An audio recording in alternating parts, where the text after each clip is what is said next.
Agora vamos falar de um assunto que está bem distante do que a gente acabou de discutir. Eu vou começar a discutir com vocês os termos reversível e irreversível, agora sob o ponto de vista termodinâmico. A gente discutiu o que era o reversível e o irreversível do ponto de vista bioquímico. Agora a gente vai conversar sobre reversível e irreversível do ponto de vista termodinâmico. Ok? Então demos um pulo, estávamos falando de bioquímica, de metabolismo, falamos de enzima, e agora nós vamos voltar e começar a desenvolver um conceito que é a essência da termodinâmica, porque ele está diretamente ligado com a ideia de entropia. Então, agora, de fato, nós estamos discutindo um assunto que é pura termodinâmica, e a gente vai ter que começar usando um sistema bem simples. A gente vai fazer essa discussão durante várias semanas, tá bom? A gente vai mesclar os assuntos de proteína e mesmo essa parte final de termodinâmica com a parte mais inicial de termodinâmica, o reversível e reversível termodinâmico, e vamos avançar nesse assunto através da segunda e da terceira parte, proteína e fenômeno de transporte através de membrana, porque isso meio que dilui o assunto e torna mais efetiva a nossa apresentação e a nossa discussão. Nós vamos começar então de um ponto lá distante. E o objetivo a médio prazo é a gente entender o que é reversível e irreversível do ponto de vista termodinâmico, a ligação que isso tem com entropia e como a gente pode fazer as coisas para minimizar a elevação eterna e inexorável da entropia do universo. A gente vai discutir agora a segunda lei da termodinâmica. Vamos começar de um ponto relativamente distante. Nós vamos usar muito um sisteminha relativamente simples, que é um sistema relativamente simples, não, um sistema completamente simples, que é um sistema fechado, composto por gás ideal. Então, gás ideal, meus amigos, relembrem o que é gás ideal. É uma abstração, é um tipo de gás que só interage através de choques perfeitamente elásticos. É um tipo de gás que só tem um tipo de energia, é a energia cinética. Certo? Então esse é a composição do nosso sistema. Quando a gente fala de gás ideal, a gente não está falando de um sistema onde a mudança de composição é uma possibilidade. Nem pensar. Mudança de composição envolve a ideia de mudança da natureza das substâncias, da natureza dos grupos de átomos. Gás ideal não forma grupo. Gás ideal só interage com uma outra partícula de gás ideal por um momento mínimo, o momento do Schoeffer-Wessel. Um momento mínimo, um momento do choque. Um choque perfeitamente elástico. Então a gente não está nem pensando num sistema de mudança de composição nada mais distante de uma célula do que um gás ideal. Tá certo? No entanto, partindo desse sistema, a gente vai chegar na ideia central de entropia. Tudo com bastante calma, com bastante calma. Então todos vocês têm uma certa lembrança como se comporta o gás ideal. Existe uma relação matemática que meio que traduz, ou é a essência do comportamento do gás ideal, é a equação do gás ideal, que é PV igual a NRT. Então a gente vai ter que trabalhar bastante com essa formulinha aqui, é bom a gente treinar, relembrar. Pressão em atm, volume em litro, N, número de mols, 1 mol, só relembrando, 6,02 vezes 10 a 23 partículas. 1 mol de gás ideal, 6,02 vezes 10 elevado a 23, é um número grande, partículas de gás ideal. R é a constante dos gases, é aquele mesmo R que a gente usou nos cálculos de ΔG, só que agora ele tem uma outra unidade. Ele é o R, a constante dos gases, e o valor é 0,082 atm vezes litro por Kelvin mol.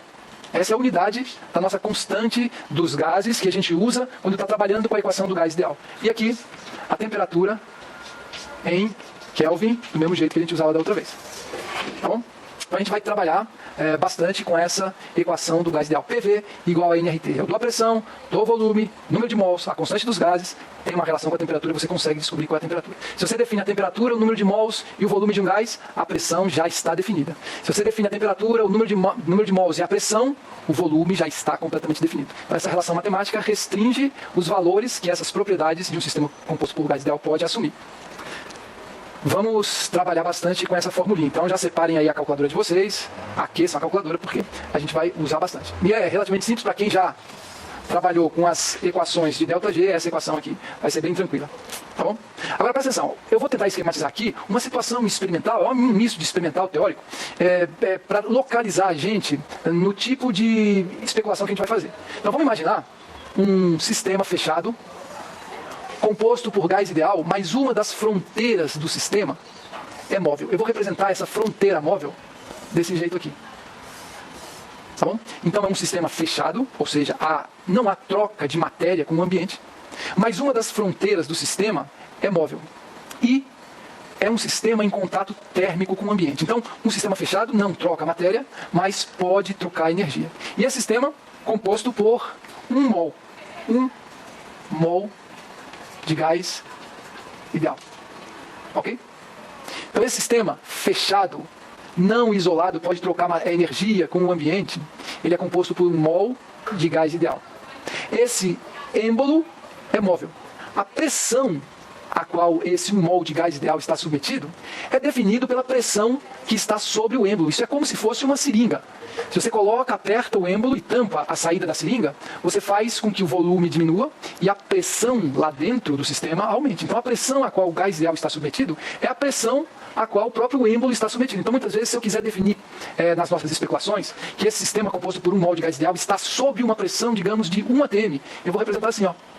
Coloco aqui um pezinho, 2 pezinhos, um de cada lado, e escrevo aqui 0,5, 0,5. Eita, não dá para ler nada. Isso tudo bem, vocês entenderam, né? O que eu quis dizer é que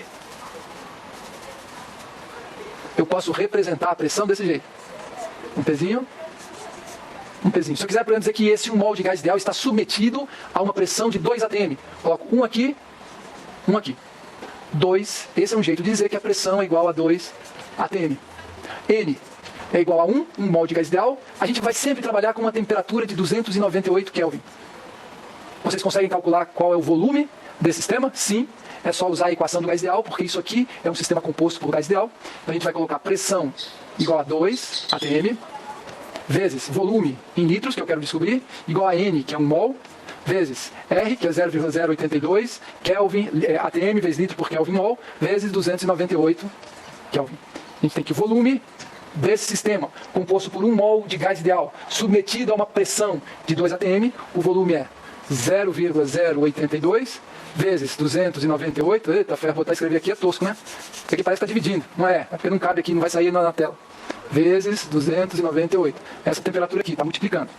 Vezes 298 dividido por 2. O resultado é em litros. Então faço esses cálculos aqui e vocês conseguem descobrir qual é o volume que um sistema composto por 1 mol de gás ideal a temperatura de 298 Kelvin, submetido a uma pressão de 2 atm, qual é o volume que esse sistema assume.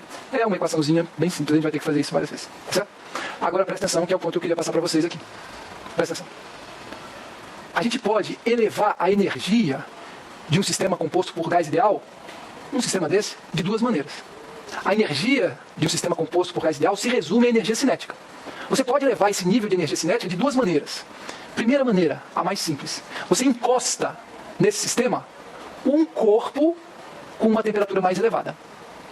Se você fizer isso, vai fluir energia na forma de calor do corpo mais quente para o meu sistema composto de gás ideal. A temperatura do meu sistema composto por gás ideal vai se elevar. Então eu esquentei o meu sistema composto por gás ideal através da transferência de energia na forma de calor. Eu encostei o corpo mais quente, sei lá, eu esquentei, liguei uma chama aqui embaixo, qualquer coisa, encostei o ferro de passar, qualquer coisa. Esquentei o sistema composto por gás ideal pelo contato térmico com o corpo mais quente. Essa é a primeira maneira de você elevar a energia cinética do sistema composto por gás ideal, a maneira mais simples que todo mundo sabe.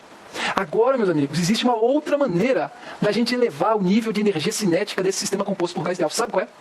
Se eu pegar esse êmbolo aqui e, pufa, apertar. Se eu pego o êmbolo que tem uma pressão de 2 atm, e sei lá, eu dobro a pressão para 4 atm, aperto o sistema composto por gás ideal, a pressão dobrou, o volume final vai ser metade do volume inicial, eu comprimi o sistema. Se tiver um termômetro lá dentro do sistema, você vai ver que a temperatura, sobe. Você esquentou o sistema composto por gás ideal sem encostar um corpo mais quente. Você esquentou o sistema composto por gás ideal sem transferir energia na forma de calor. Você esquentou o sistema composto por gás ideal comprimindo. Esse tipo de ação sobre o sistema composto por gás ideal, essa compressão, ela recebe um nome. Transferir energia na forma de trabalho. Comprimir o sistema. Se tiver um termômetro lá dentro, ele vai indicar que a temperatura se eleva. Então você transferiu energia para o sistema. Mas foi na forma de calor? Foi encostando um corpo de temperatura maior? Não. Foi utilizando uma outra forma de transferência de energia, a qual a gente se refere pelo nome de trabalho. Energia transferida na forma de calor e esse novo tipo de transferência de energia na forma de trabalho. Uma fronteira que se moveu. A pressão aumentou, o sistema foi comprimido, entrou energia no sistema. Sob que forma? Trabalho. Essas duas maneiras de você transferir energia para um sistema, elas estão no centro da definição de entropia e de processos reversível e irreversível do ponto de vista termodinâmico. Tá certo? Então eu gostaria, como esse é um vídeo introdutório sobre essa discussão ampla de reversível e irreversível do ponto de vista termodinâmico, eu gostaria de pedir para vocês duas coisas. Primeiro, treinem o uso dessa formulinha. Segundo, comecem a memorizar duas maneiras de se transferir energia para um sistema: calor e trabalho. Calor, encosta um corpo mais quente, vai fluir para o sistema energia na forma de calor. Trabalho, aperta o sistema composto por gás ideal, comprime o sistema, aumenta a pressão externa, de maneira que o êmbolo vai ser pressionado, consequentemente vai pressionar o sistema, vai aumentar a pressão do sistema. Essa é a maneira de se transferir energia para o sistema na forma de trabalho. A gente vai discutir como é que essas diferenças entre essas duas formas de transferência podem ser interpretadas. Por enquanto, vamos começar light.